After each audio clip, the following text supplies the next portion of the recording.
AP అసెంబ్లీలో మంత్రి నారా లోకేష్ మాట్లాడుతున్నారు. లైవ్ లో చూద్దాం.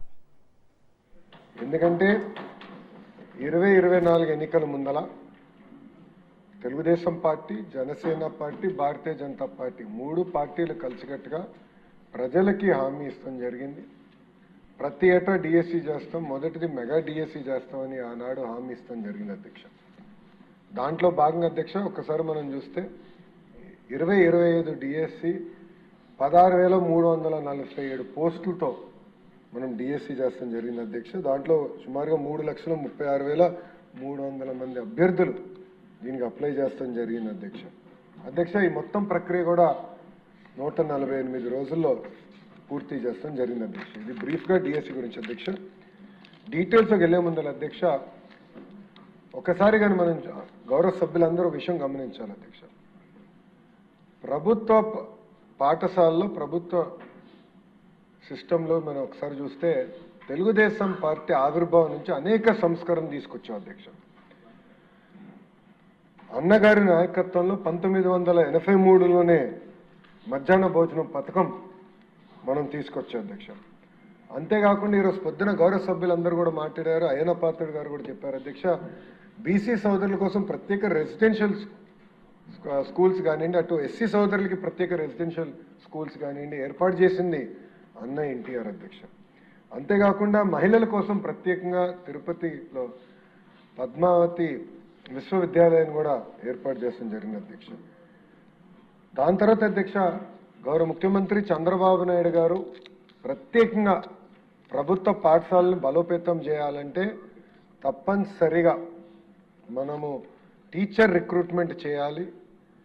టీచర్ నియామకం కానివ్వండి, టీచర్ ట్రాన్స్ఫర్ కానివ్వండి కేవలం గతంలో జెడ్పీ చైర్మన్ చేతుల్లో ఉండేది అధ్యక్ష. సో జెడ్పీ చైర్మన్ సింపుల్గా ఏం రాస్తే ట్రాన్స్ఫర్ అలా జరిగేది అధ్యక్ష. ఇట్లా ఉండకూడదు, పారదర్శకంగా ఉండాలని గౌరవ ముఖ్యమంత్రి గారు పంచాయతీరాజ్ వ్యవస్థలో ఉన్న టీచర్లందరినీ గవర్నమెంట్ సిస్టంలోకి తీసుకొచ్చి ఎప్పుడు లేని విధంగా పకడ్బందీగా చేస్తాం జరిగింది అధ్యక్ష. అంతేకాకుండా ప్రత్యేకంగా మహిళలకి 33% రిజర్వేషన్ డిఎస్సిలో తీసుకొచ్చిన ఘనత తెలుగుదేశం పార్టీ అధ్యక్ష. కౌన్సిలింగ్ విధానం తీసుకొచ్చే అధ్యక్ష మీరు చూస్తే టీచర్ ట్రాన్స్ఫర్స్ కూడా ఆనాడు పారదర్శకంగా మనం చేసాం అధ్యక్ష. దాంట్లో పాటు అధ్యక్ష మీరు చూస్తే 94 నుంచి డిఎస్సి విధానం తీసుకొచ్చాం. అప్పటి నుంచి 2019 వరకు మీరు చూస్తే అధ్యక్ష ఒక తెలుగుదేశం పార్టీ హయాంలోనే 1,80,000 మంది టీచర్ని నియామకం చేశాం అధ్యక్ష. అది ప్రభుత్వ పాఠశాలల పట్ల మాకున్న చిత్తశుద్ధి అధ్యక్ష. కానీ అధ్యక్ష 2019లో ఏం జరిగిందో గౌరవ సభ్యులందరూ కూడా తెలుసుకోవాల్సిన అవసరం ఉంది అధ్యక్ష.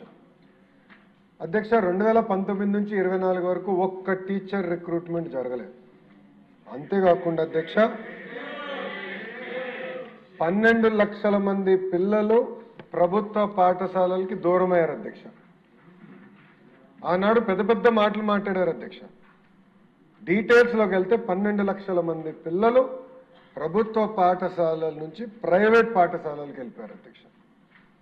అధ్యక్ష ఉపాధ్యాయులు అనేది మనం అందరం గౌరవించాలి అధ్యక్ష. ఉపాధ్యాయుల్ని ఈరోజు కూటమి ప్రభుత్వం ఒక సింగపూర్కి, ఫిన్లాండ్కి ట్రైనింగ్ పంపిస్తే అధ్యక్ష గత ప్రభుత్వం ఏం చేసింది అధ్యక్ష టీచర్ని ఏకంగా వైన్ షాపుల ముందర పెడతాం జరిగింది అధ్యక్ష టీచర్. ఇది మీడియాలో వచ్చింది, నేషనల్ మీడియాలో వచ్చిన ఆర్టికల్ని నేను ఈరోజు గౌరవ సభ్యులందరికీ చూపిస్తున్నాను అధ్యక్ష. ఆ రోజు మనందరం చూసాం వైన్ షాపుల ముందర ఎట్లా ఉపాధ్యాయుల్ని నుంచోబెట్టారు అధ్యక్ష. అంతేకాకుండా అధ్యక్ష జియో 117 గౌరవ సభ్యులందరూ కూడా తెలుసు, ఎందుకంటే పాదయాత్రలో ఇక్కడ అందరితో నేను కలిసికట్టుగా నడిచిన వాడిని, అందరూ నాతో మమేకమయ్యారు. జియో 117 గురించి చాలా డీటెయిల్గా మేము చర్చించాలి అధ్యక్ష. ఈ జియో 117 వల్ల ప్రభుత్వ పాఠశాలలు చాలా తీవ్రంగా నష్టపోయినాయి అధ్యక్ష. అధ్యక్ష మనం అందరం ఆశీర్వాదం అధ్యక్ష. మీరు చూస్తే 1 క్లాస్ 1 టీచర్ కేవలం ఒక 3 to 4% పాఠశాలలో ఉండేది అధ్యక్ష. మన ప్రభుత్వ అధికారంలోకి వచ్చిన సమయానికి కేవలం 3 to 4% పాఠశాలలోనే ఉండేది అధ్యక్ష. అధ్యక్ష ఇక్కడ అనేక సందర్భాల్లో నేను ఏ విషయం మాట్లాడినా నా యువగలం పాదయాత్ర గురించి కూడా నేను మాట్లాడటం జరుగుతుంది. ప్రత్యేక అధ్యక్ష గౌరవ సభ్యులు కూడా ఉన్నారు, కర్నూలు పార్లమెంట్కి చెందిన వాళ్ళు. నాకు ఇప్పుడు కూడా గుర్తుంది అధ్యక్ష, పాదయాత్ర చేసినప్పుడు ప్రత్యేకంగా ఆలూరు కానివ్వండి, ఆదోని కానివ్వండి, మంత్రాలయం మా ప్రాంతంలో చేసినప్పుడు అధ్యక్ష, వందల కొద్ది వాహనాలు బొలేరోలో మహిళలు కింద ఉండేవారు, బల్ల పైన మగవాళ్ళు ఉండి వలసలుగా గుంటూరుకు వచ్చేవారు అధ్యక్ష. అంటే టీచర్లు లేరు, పిల్లలు చదువు పంపించిన టీచర్ లేని పరిస్థితి, వాళ్ళు నేర్చుకోలేని పరిస్థితి, దానివల్ల నిరుద్యోగ ఇబ్బంది, చివరికి ఉద్యోగ ఉపాధి అవకాశాలు రాక వలసలుగా వచ్చి గుంటూరులో పనిచేసి 3 నెలలు 4 నెలలు పనిచేసి మళ్ళీ తిరిగి కర్నూలుకి వచ్చేవారు అధ్యక్ష. అది నేను కల్లారా చూశాను అధ్యక్ష.